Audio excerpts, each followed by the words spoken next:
Uy! Yun na. Ang pinakamainit na balita ngayong araw na linggo.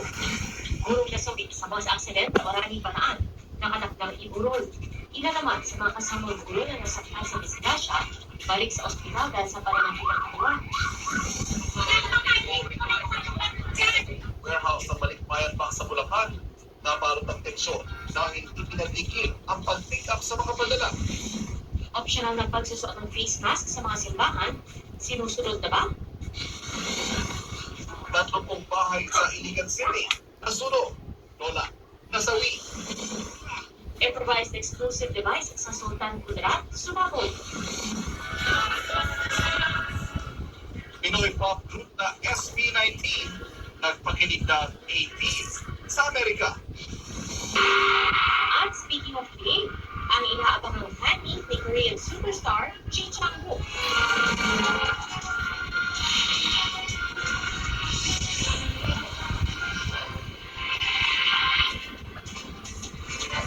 Hindi lang po ang makapal na usok ang agaw pansin sa nasusunod na gusalihan sa New York sa Amerika. Dahil may babaeng New nakalapitin York. sa labas na isang bintana.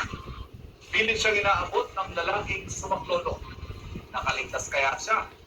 Ang nangyari sa kanya at kung anong pinagmula ng apoy, yahatid namin maya-maya lang. Magandang gabi po.